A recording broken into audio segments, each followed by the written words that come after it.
So I'm Kim Comart from the Falmouth Pond Coalition. Thanks for being here, and very pleased that Kristin Andres is with us today. Thank you so much. Thanks for having me.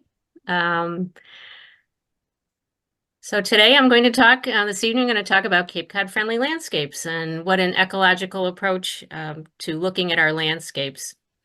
And if some of you have heard me speak before, some of these things you've already heard me say, but it's because I'm passionate about all these things. And so I'll begin here. Worldwide, more than 40% of our insect species are in decline, and a third of them are at risk of extinction. 25% of our native wild bee species are in serious decline, and the primary causes of these things are habitat destruction and fragmentation, pesticide use, development, and of course, a changing climate. Since 1970, we've lost 3 billion birds. That means in the last 50 years, 29% of the breeding bird pairs in North America have basically vanished. 432 species of North American birds are threatened with extinction, and 70 species are at the tipping point.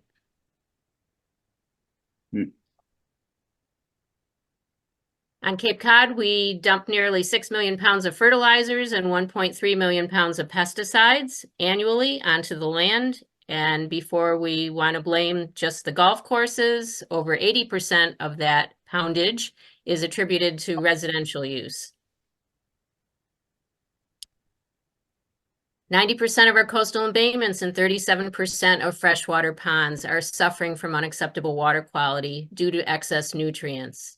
And this nutrient overload is due to wastewater, all of our septic systems, not just those that are in failure, but all of our septic systems, and to fertilizer use and untreated stormwater runoff. APCC does this annual report. Hopefully you all know about it. It's called Cape Cod, or it's called State of the Waters Cape Cod, and all of the information is provided on a dedicated website at capecodwaters.org.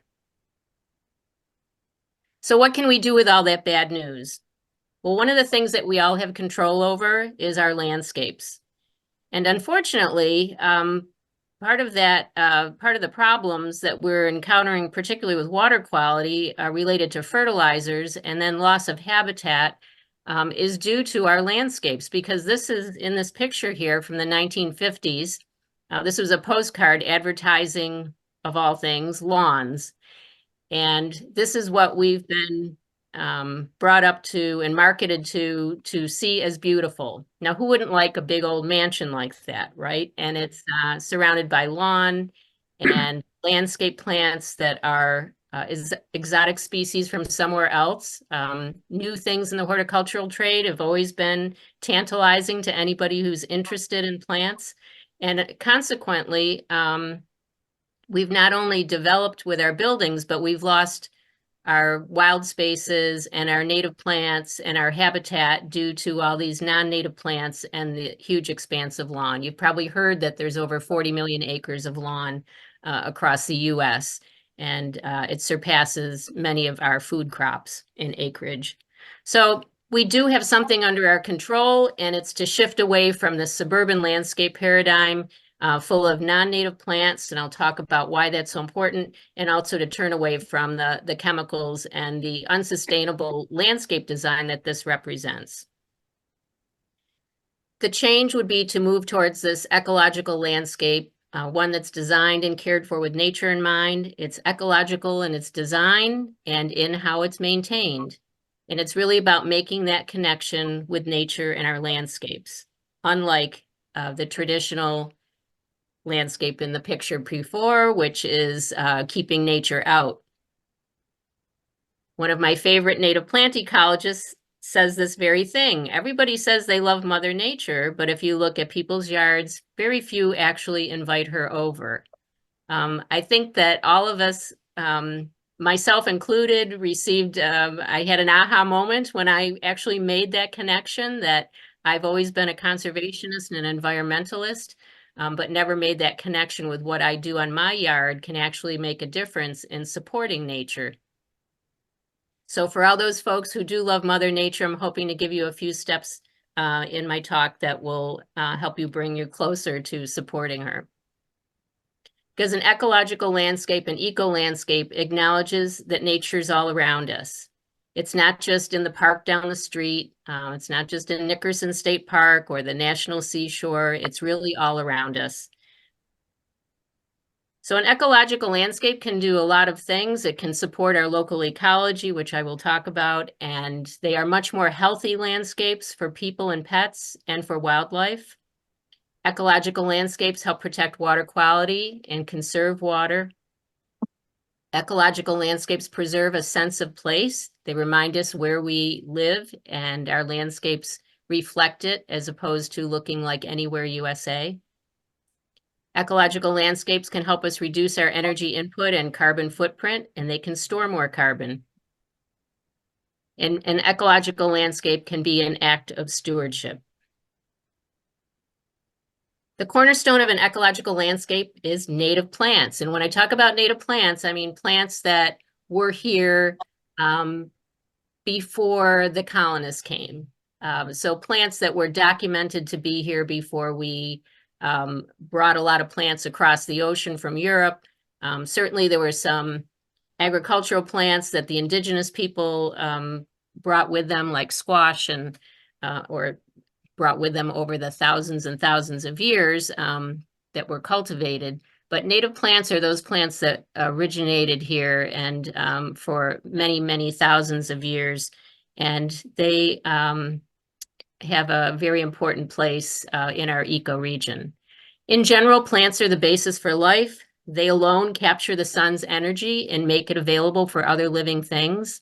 So just think about it. When you're eating vegetables, or when this catbird eats this berry from the pokeweed, it's really eating sunshine. It's eating the energy.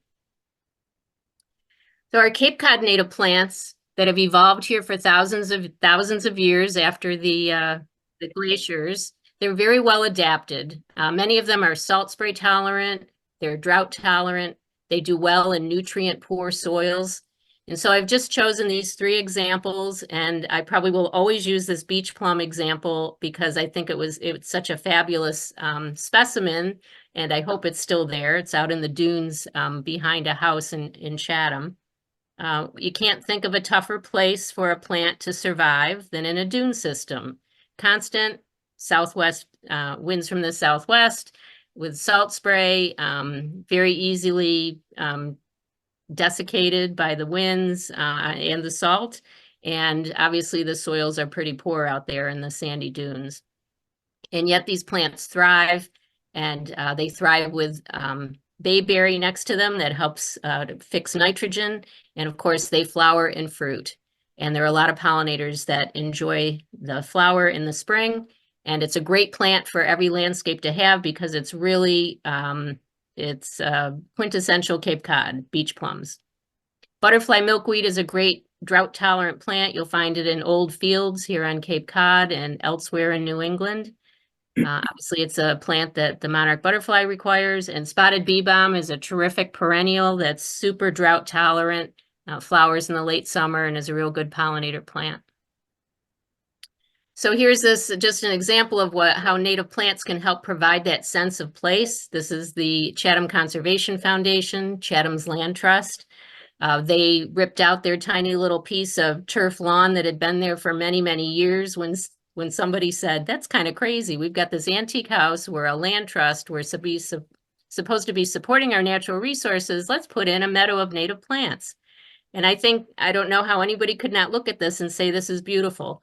Not beautiful. This is terrific. This is all butterfly milkweed and flower here and a bunch of other native plants. It's really reduced their maintenance. Obviously, they're not dumping chemicals or irrigating any longer once it got established. And it really supports the history of this antique house that their office is in. And it really represents their mission, which is to protect Chatham's natural resources and protect open space and support habitat. So native plants have this ecological value, and this is really what floats my boat about native plants. Insects and plants have co-evolved over these thousands and thousands of years, and they have these very specialized relationships to ensure the survival of each of their species. Now, one of the things every school kid hopefully still learns is that, as an example of this, flowering plants offer nectar and pollen in exchange for pollination, which means the plant is then able to produce seed.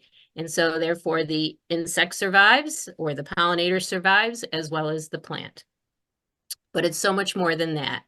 But first I want to talk to you about just a little bit about pollinators, because when you think about an ecological landscape and some of the best practices that we talk about for an ecological landscape, you need to know why you're doing that. And it's much more rewarding when you know why best practices are recommended. So wanted you to meet the pollinators.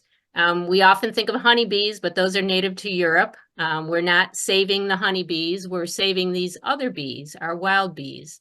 And we're also interested in preserving, remember we've got insects that have lots of issues with their populations in decline.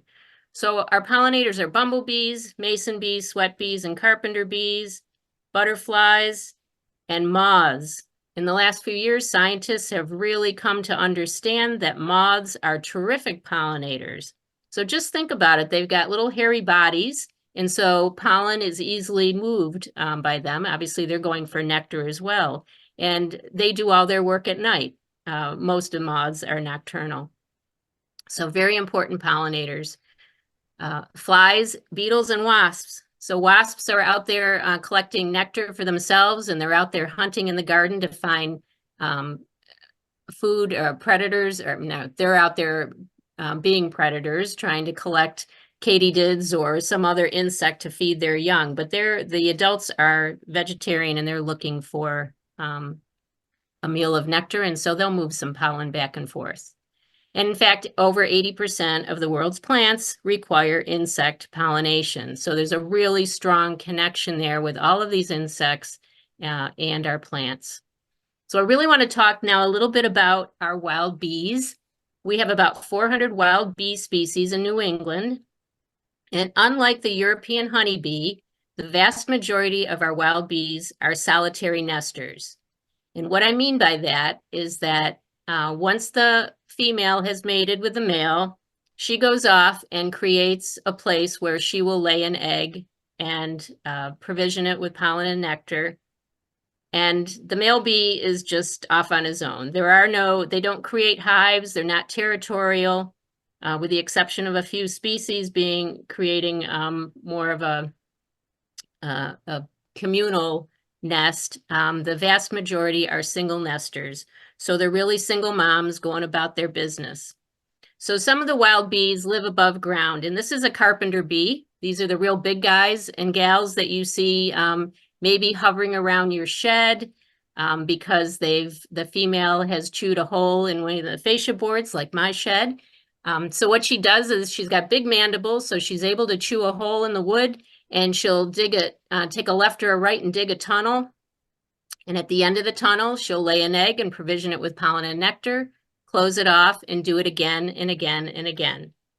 And the ones the bees that might be hanging around, sort of like big bombers, those are probably the guys. And they're being a little bit territorial because they're looking for the female to mate with. But the boy bees don't have any stingers, so they're really all bark and no bite.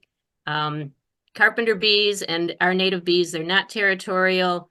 You'd have to really grab them for them to sting you. They're just going about their business and creating the next generation. Some of our wild bees need a soft pith of a stem. Now, this also is a carpenter bee, but it's a very small one. They don't have the mandible strength to chew through wood, so they're looking for a stem of blackberry or sumac that's been either browsed on by a deer or rabbit, or maybe cut by a gardener, or otherwise broken. And so these are probably two female bees, but she's chewed down that soft pith of the stem, again, laid an egg, provisioned it with pollen and nectar, closed it off, and does it again and again. And she can perhaps do this in a stem anywhere from 18 inches to 24 inches, depending on what's available to her. And those little eggs will, merge into larvae, and the larvae will have the pollen and nectar to eat, and they will mature, and then they will emerge from the stem sometime later when they're adults. Other bees are ground nesting bees. Now you might see these little sand piles and think that they're ants, but if you look closer, you will see perhaps that they are little bees. These two, they're single nesters, just like the ones that nest in the stem.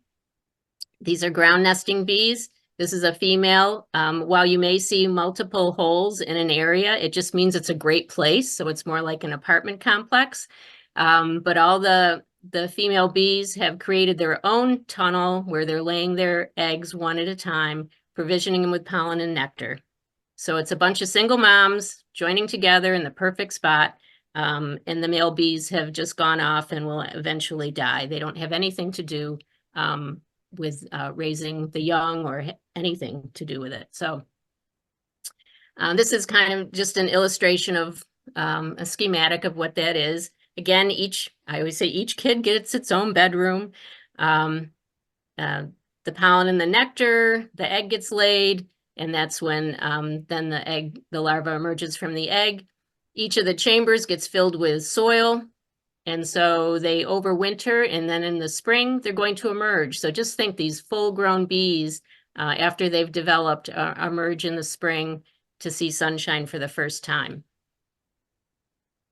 And this isn't very deep into the soil, so they need these areas where they're not disturbed, obviously. So if we're churning our gardens up all the time, there's going to be no place for these ground nesting bees to create the next generation. So an interesting fact that I've learned in the last few years is that there are many bees that are specialists. And what I mean by that is that the bees, some bees, not all, but many of them have a certain affinity, a certain desire and actual need for a plant or group of plants. They are connected and through evolution have become very good pollinators of these plants, and in turn have come to depend on the pollen from these plants to be the food that they eat. So an example on the left, you might recognize that as a squash plant. Down inside, and if you're a gardener, you go out to your squash in the morning and you'll say, oh, look at those little bees down in that flower. Well, those are the boy bees. They're just hanging out to finish out their life cycle, while the female has spent the night in the tunnel where she's laid her eggs and has been provisioning her larvae. These bees are specialists to squash and pumpkin, to that whole group of plants. So technically or theoretically, if we were to get rid of all squash and pumpkin plants on Cape Cod, we would not have these bees any longer. They would eventually die out because they depend on these plants. Now, squash and pumpkins originated from the southwest of North America, but they moved east with the indigenous people, and the bees came with the plants. Another extreme example is the hibiscus. There's a bee that's specific to hibiscus pollen. So if we didn't have any swamp mallow here on Cape Cod, we definitely would not have the bee that requires that plant. In fact, about 25% of the wild bee species in eastern part of the US are specialists. And Cornell Botanic Gardens has an actual document that they've developed with plants. If you wanted to specifically have a garden that would attract specialist bees, they have a garden guidelines for that. This is a little blueberry bee on this photo here, extremely efficient in getting into those blueberry flowers and huckleberry flowers. And yet we try to get honeybees to do it, and they're just not very good at it. We really need to support our wild areas to support these wild bees that do a better job of pollinating our wild plants.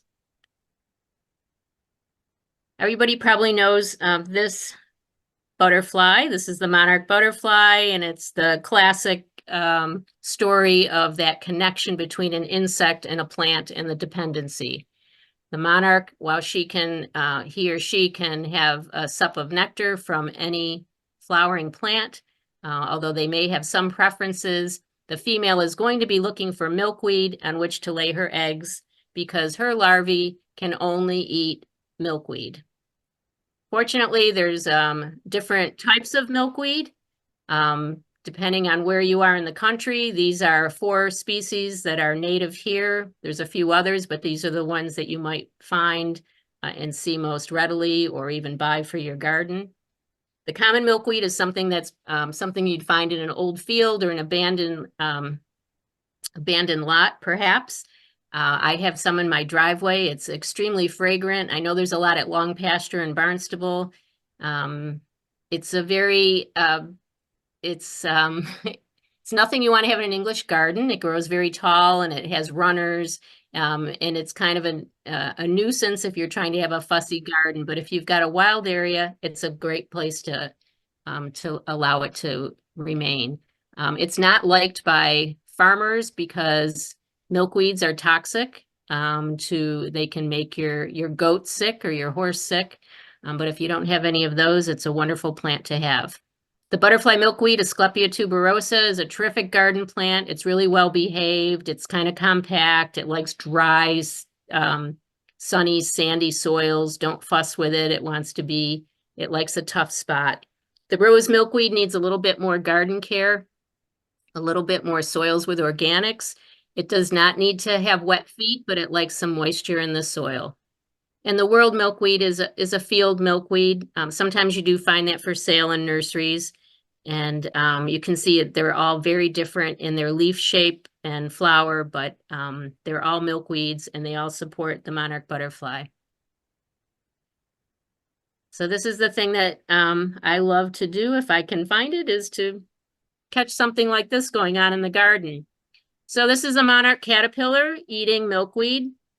As I said, milkweed is toxic to vertebrates. It makes animals sick because of the cardiac glycosides. But the monarch butterfly caterpillar has figured out a workaround biologically, and they've also figured out a mechanical way to get around it. If you know the milkweed plants at all, they have a very sticky sap in them, which can really gum up your mandibles if you're a little caterpillar like this. So what they do is they break the stem or break the vein of the leaf, and then it stops the flow of the sap and they can comfortably eat the leaf. And that's exactly what's happening here. This is a young sapling of a swamp milkweed, and the caterpillar has broken it. He's hanging upside down. You can see the plant is upside down so that it can comfortably eat the plant. So when we talk about moths and butterflies and other insects in these plants that they have these really tight connections with, that they depend upon for their survival, we call them host plants. And these are just a couple of examples. If you want to have spicebush swallowtail, you need to have spicebush and you need to have sassafras. So here in Cape Cod, sassafras is a terrific understory tree. It's like flowering, just starting to flower now, and will be leafing out soon. At least here in Chatham, it's probably a little bit slower.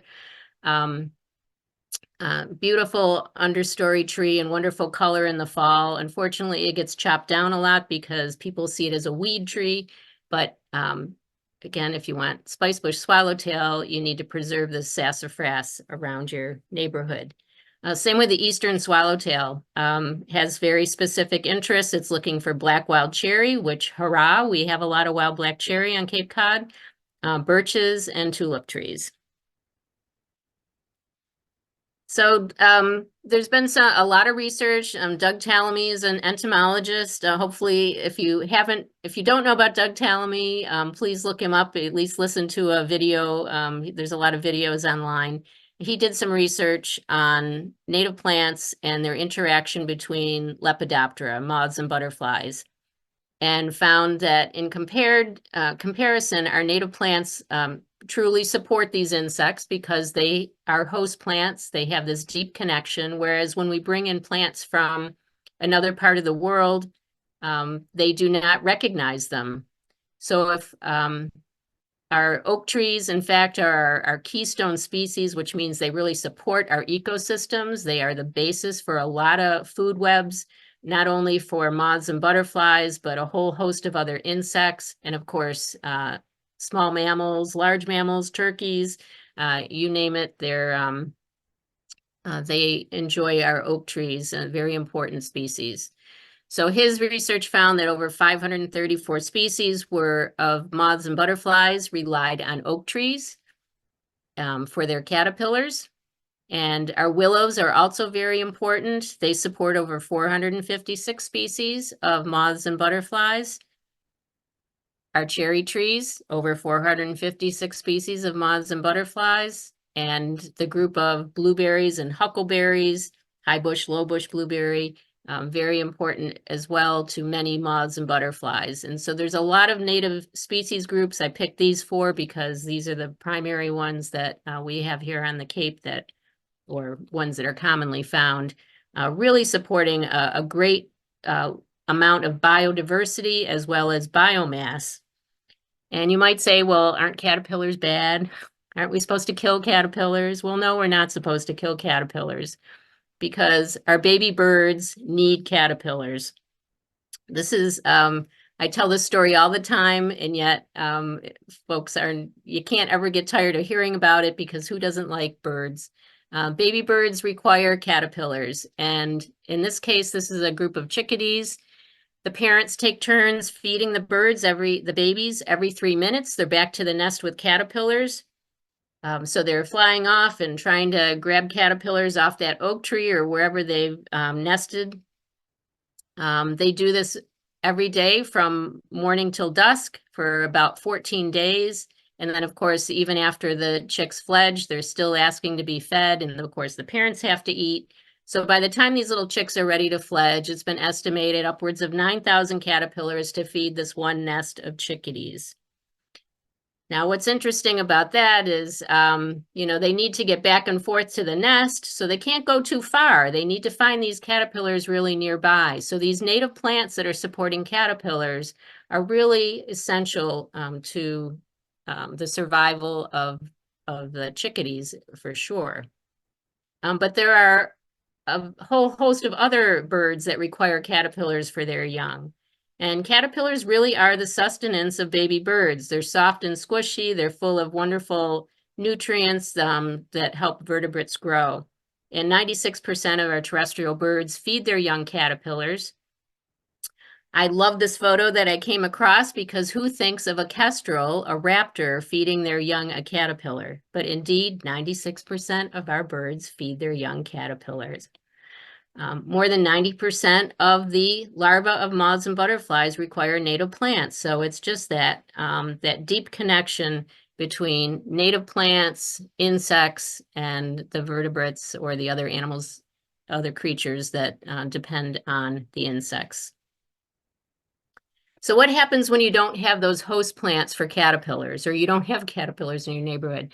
A study was done by Dr. Desiree Narango a few years ago in a suburban Maryland neighborhood where they found the survival rate of baby chickadees severely declined in landscapes with less than 70% native plants. And in fact, if you wanted the best survival rate, the optimum is to have 94 to 100% of native plants. So think about your neighborhood. Here on Cape Cod, we do have a lot of little wild spaces. But you can see in a suburban neighborhood when there is significantly less native plants that there is just no food. The chickadee can't fly 2 miles away to get a caterpillar meal. It needs to be very close to where they're nesting. So that we try to strive for that 70% at least in our landscapes because there's that cumulative impact. If we can all produce or at least provide 70% native plants, we're doing good, doing quite well by our birds. This is a great little meme from Facebook. If something's not eating your plants, then your garden's not part of the ecosystem. So if you want to support nature, we need to think about, what we put in our landscapes and understand that there is going to be something that's going to eat them, and that's a good thing. I've heard stories of many a landscape designer or architect who's put in a pollinator garden and then gotten a call a few weeks later saying something's eating my plants. And so a pollinator garden is not just about the pollen and nectar, it's also about providing that life cycle. And so there are going to be caterpillars and other insects that are going to eat these native plants because they have this connection. So here are some other things that you can do to have a more ecologically minded landscape, avoiding the use of these chemicals, fertilizers, and pesticides. So this includes the fungicides that you might find in a lawn step program, and the herbicides for broadleaf plants, and the insecticides that might be in there for grub control. Think about those our solitary nesting bees that live in the ground. When we're applying fungicides or insecticides, even herbicides can affect their gut biome. All of these things have a negative impact on soil organisms, including the ground nesting bees. But there are a lot of important insects beyond the ground nesting bees that are in our soils, or should be. Incorporate more native plant species. This is just the first thing I'd ask anybody to do who's interested in supporting local food webs or having a pollinator garden, is just planning on putting more native plants in there so that you can support those evolutionary relationships. Instead of making wood mulch the star of the landscape, make it green living mulch. We've gotten like crazy in the US with this bark mulch, at least here in New England. There's a big carbon footprint with bark mulch. It's coming usually from somewhere else, probably Maine. Sometimes it's hemlock, might be, who knows how it's sourced. But, it's trucked somewhere and we apply it and it's not living, it's dead. So not the best thing. Again, from an ecological standpoint, it would be a great way to reduce your carbon footprint. And really, the goal would be to have more green living mulch. So it's really about more plants, less wood mulch. And it's about allowing your plants to knit together. And by doing this, by going with this sort of ecological design of allowing plants to knit together, it helps keeps moisture in the soil. It shades out weeds. It really reduces your time in the garden for weeding. All you need to do is keep an eye out and go in and edit if something pops in there, finds a space, and it's something you don't want. This is just a spring example. I can't wait. This will be popping up in at the landscape at the office soon. This is golden Alexanders and wild columbine.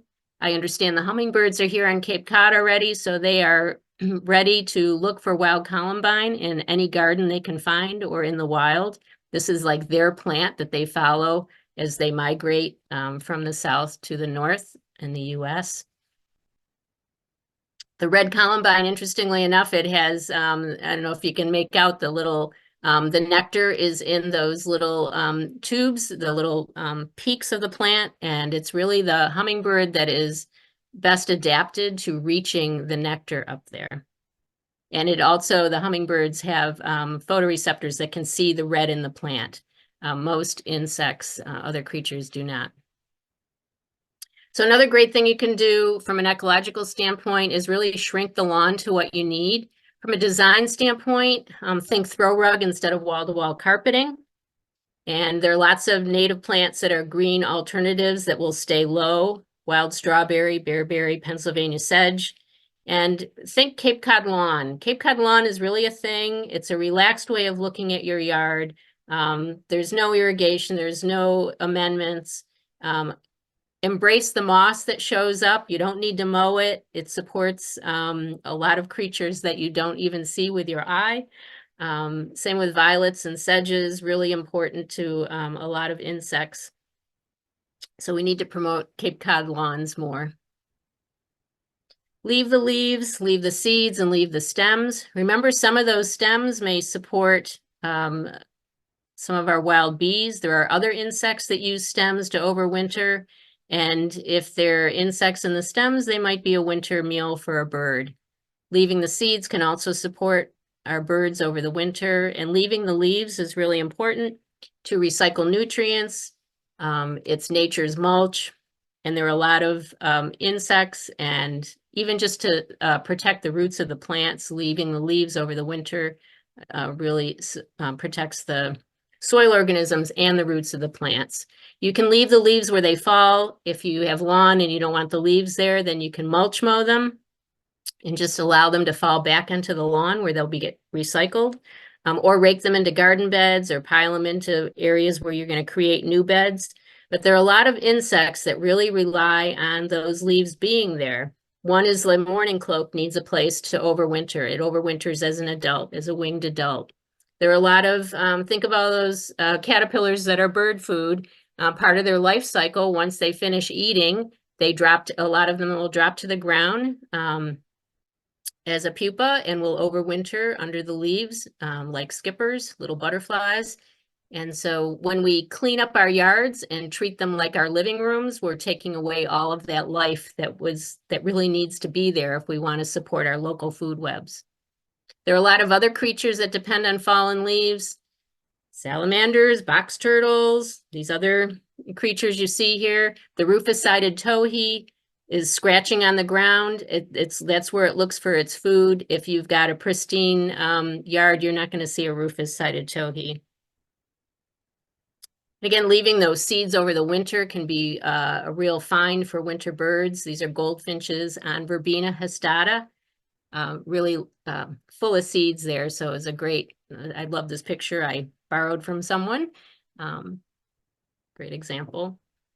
And where you can, leave wild areas in your yard, but make sure that you know your plants. So if there's some invasives like bittersweet or porcelain berry or any number of other things, make sure you keep those under control. But where you can leave wild areas, just do it. It's great for a lot of creatures and it reduces your maintenance. Now I'm going to switch from the ecological part, sort of, to some other aspects of things that you can do that are ecologically minded. And one is let's remember that there is such a thing as light pollution. I think we all learned about this many years ago and it kind of fell off everybody's radar, but we should be concerned about this. We live in a very special place and how we install lights and really can make a difference. So avoid unnecessary light pollution. And the takeaway from this slide is just look to the right. The best way is if you've got to have outdoor lighting, that it be directed downward. Otherwise, the light creates pollution for any number of creatures. This is just an example. Often people say, well, we have to light up our houses because of a safety issue. We're worried about safety. Shielded light versus unshielded light. So can you find the person hiding on the side of the house? If you look at the picture at the top, you think, oh, that looks like a very safe scenario. All the lights are on in the garage. But if you, in the lower picture there, you see they've blocked the light from their view that's glaring into their eyes. And actually there is a person standing there. So there's lots of examples. It's something you could try out yourself. But the glare can be worse than darkness itself. I'd encourage all of you, especially if you're birders, to go to birdcast.info and check out this migration map. It's a live map and it's pretty cool. It shows you the migration and how many birds have passed overhead. This is another important reason why we have to worry about light pollution. Shut your lights off at night when you're not in use. Even pulling curtains can help for interior lighting. If you need to have lighting, then I would say just when you need to, perhaps have a timer or even better, a motion detector. But ideally, lights should be out when you don't need them. It will help our birds. And it also will help with insects. There's a terrific issue with light pollution affecting lightning bugs and moths, of course. Just think how all the insects get attracted to a light at night instead of them going about their life cycle. So a lot of creatures lose out because of our light pollution. And the last thing I want to talk about is managing stormwater real quickly. Our landscapes have become very hardened with buildings and patios and driveways, and even lawns aren't very good at absorbing water. So we need to manage water on our properties, the rainwater where it falls, because when it runs off into roadways, it creates a bigger stormwater problem, and often that water is just either dumped into one big slug of dirty water into the low-lying area, or sometimes even worse, overflows into a wetland or surface water.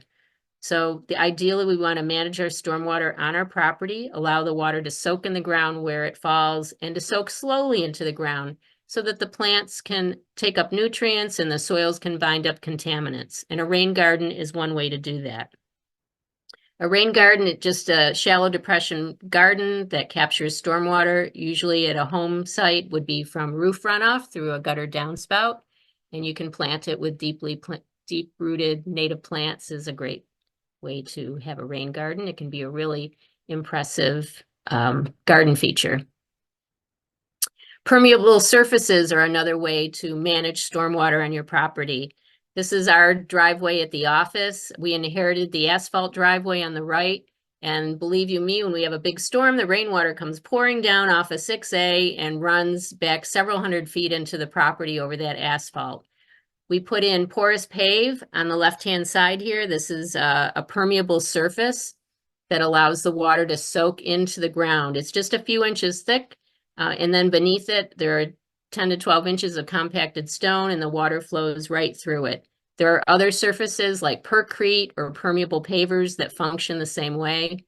It's great from a lot of different aspects. We like it because it's a green infrastructure. This is the way we should be managing stormwater here on Cape Cod in particular, because we want our water to soak back into the ground and recharge our aquifer.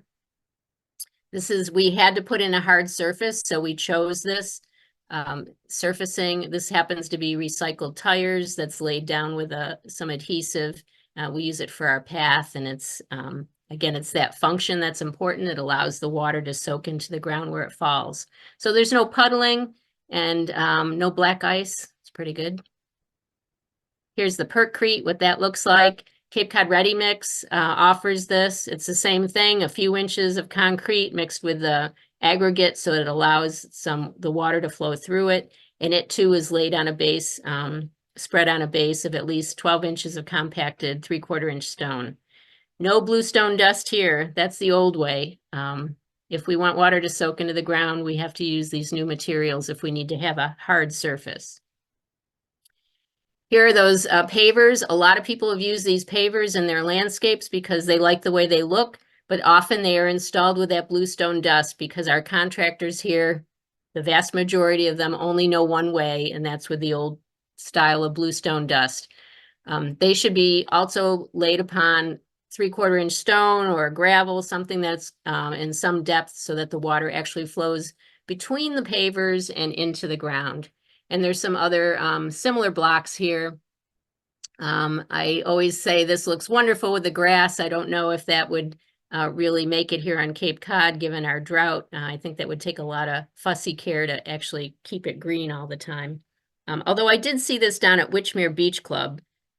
They do have a similar setting there, but I'm sure that they're irrigating and fertilizing. So I would not have the expectations of having grass growing through those paver blocks here on Cape Cod is not ecologically sustainable.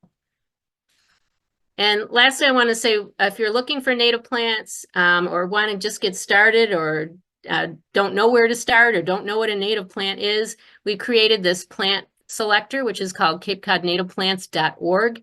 It's a website where you can go online and fill in some filters. Maybe you're looking for a certain plant, a perennial, or you want it to flower in August. You're creating a pollinator garden and you want to make sure you have blooms from spring till fall. This can help you sift through and come up with some plants. They're not all indigenous to Cape Cod, but they're all going to do well here on the Cape, and they are native at least to the Northeast region, or if further south, we tell you that. And then lastly, I want to leave you with guidelines for Cape Friendly Landscapes. If you don't know about this publication, this is one we put out last year, and it's available for sale at many retail bookstores and nurseries. We also sell it online, and you can, if you don't want to buy it and you just want to review the information, we have a PDF on our website. You can scan through it. And thank you for listening to me to talk for so long. I'm happy to take any questions. Great. Thank you very much, Kristin. That's great. Really appreciate it. You're a wealth of information. A couple of things. One is I want to thank Chris Dennis from Friends of Peters Pond and Susan Dangle from the Mashpee Wakeby Pond Alliance for co-hosting this event with us today. I appreciate their assistance and involvement. And if people have questions, be sure to unmute yourself and just, you can ask. And I'm going to ask Kristin, because many of us here live on ponds, can you talk just briefly about the importance of sort of plant barriers along the shoreline, why it's important in terms of protecting our ponds? And then the other question I had, some people think that, ask, is organic fertilizer okay to use, versus in synthetic? Can you address that? Sure. First, the vegetated buffers or planting around ponds. It's so important from an ecological standpoint and from a water quality standpoint. It's important to allow as much vegetation to grow around ponds as possible. And the best thing is that it be native vegetation and that it be as deep, meaning water towards the house, as deep as you can live with, is going to provide the best buffer, the best support of nature that really uses that transition area between the pond and the upland is really critical to a whole lot of creatures and to water quality, because most of our ponds have sloping lawn. I'm sure if you live on a pond, you probably have some slope in your yard. And so when rain hits lawn, it really sheets off when it hits, when the rain falls hard in the beginning. And so these vegetative buffers help slow the water down, soak into the ground. Plants have air pockets around each of their little rootlets. And so the more plants you have, it helps break the energy of the rain, and then all of their roots help the water to soak into the ground slowly. So vegetative buffers are like one of the best things you can do, and as broad as you can do, and have it be native plants. And the fertilizer aspect, it's really about the nutrients. When we're adding more nutrients to the land, I don't think it matters whether it's synthetic or organic. We're adding something that doesn't need to be there. If we're planting native plants, if they're in the right place, they're going to be happy with the soils that are there, and you're not going to need to add any amendments. So that would be the goal of trying to reduce our nutrient input, would be to plant more native plants in appropriate places, and really just try to build the soils, maybe compost with materials that are on site and return them back to the garden. But every time we bring in nutrients, whether they're organic or synthetic, we're just adding more that we don't need here on Cape Cod. Yeah. Thank you. Any questions for Kristin? Helen's got a question or a comment. You have to unmute yourself, Helen. That by now. Are people legally required to leave that buffer along the ponds? I know I live on the edge of a salt marsh, and I know I'm legally required to leave quite a lot of land without hypothetically without touching it, without permission of the Conservation Commission. Is that the case for pond dwellers as well? There's the same wetland jurisdiction, 100 feet from the edge of the wetland, the edge of the pond, or maybe there's an inland bank. It depends on your local regulations, might be more stringent, but there is a wetland jurisdiction from a pond. If it's a natural area, your Conservation Commission's you need to have a permit to remove anything. You may need a permit to plant anything. So it's always good to check with your Conservation Department before you start altering or doing any projects around the pond within 100 feet. Other questions, comments? Peter? I have one, Kim. Yeah, go ahead. Do dandelions have any benefit for pollinators? Oh, that's been flying around for a while. I've heard some recent research that there's not a whole lot of benefit, maybe for some generalist bumblebees, but there's been some research about the value of the pollen or nectar from a nutrient standpoint, and that it's not that great. So it's better to, a lot of folks, we were talking about this no-mow May for the last few years, and while a few dandelions are probably fine, I don't want them to proliferate. They're not native.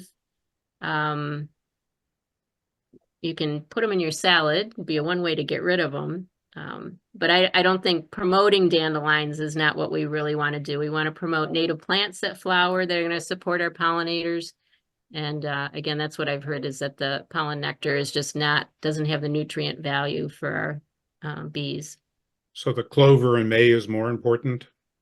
Well, clover's not native either, like Ah. the Dutch clover. So some generalist bees, like the bumblebees, will get some nectar from it. Again, it's better than a monoculture of fescue grasses. There's a little bit more there. So sure, it's all varying degrees. Thank you. Yeah, you're welcome. Any other questions? Chris. Chris, gotta unmute yourself, yeah. Yeah, okay, I think I'm unmuted. Yep. Yeah, I was just wondering, with all the landscape contractors on the Cape, do they have like group associations where they get together and talk about what's trending on the Cape? And are you a welcome speaker to those types of groups? Sure, there's a Cape Cod Landscape Association. There are a few members of that are trying to make inroads with bringing speakers about native plants. They've made a little headway in the last year or two, but it's it has been a pretty mainstream organization. So like they talk more about equipment and, gas powered equipment and very mainstream industry. So there's an effort by some folks to kind of bring them along.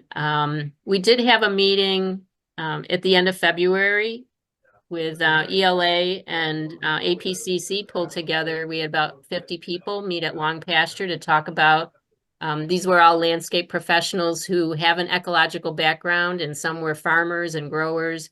And so we got together to just talk about how everybody was doing with what they were interested in and how they were doing with their businesses, and just connecting people and networking together. So there's a real interest in a lot of the landscape folks to learn more and to be more ecologically minded. But clearly we have a lot in the industry who are, we call them the mow and blow people, who, they get a mower for the summer, dad buys them a mower and that's how they pay their college tuition or whatever. But we do need more people who are knowledgeable about gardening and about native plants and about insects and building soils. So the industry is moving that way. It just takes a while. And it also takes homeowners asking for landscape contractors who know things. So who are interested in doing the right thing by nature. Great. Julie, you want to unmute yourself? Yeah.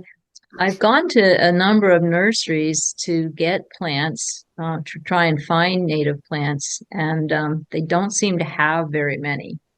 I mean, they don't, it's not something that nurseries are so aware of, is, kind of feeding you a logical question. I know you've made an effort to gather native plants and make them available to people, and it's just that I've known people to come off Cape, to come on to Cape to get the native plants because you just can't find them. So for these people, if they're interested, maybe you could tell them how they could get some native plants. Sure. I mean, it's been the chicken and the egg for the last 20 years, talking about native plants, and it takes a while to create the demand. So we have now created the demand, and some of our retail nurseries have actually heard the message, and they are marketing and have more native plants. It's totally different this year than it was 5 years ago, and certainly than it was 15 years ago. There's Capabilities Farm, Soars in Falmouth, Crocker Nursery. There's at least a dozen nurseries that are actively marketing native plants.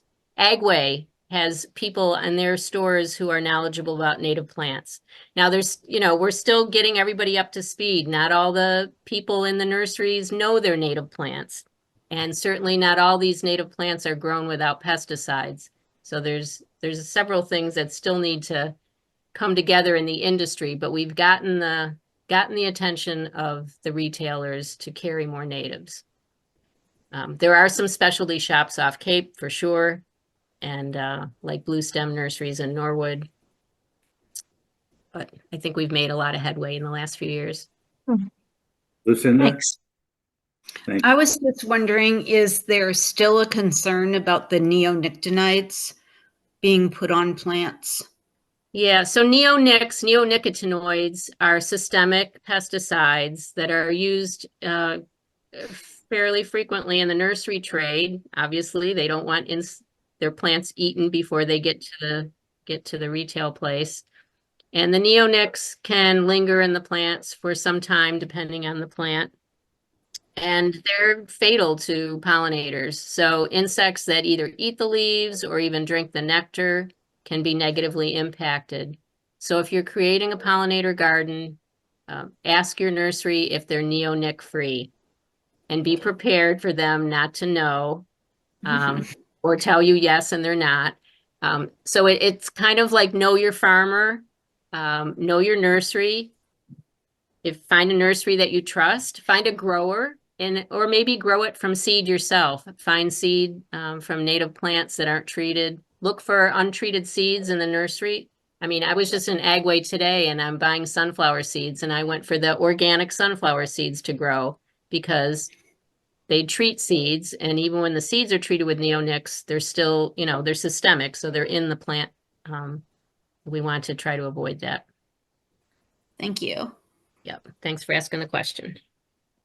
Thank Kristin again. Thank all of you for attending. So thanks very much. Thanks to APCC. Thank you.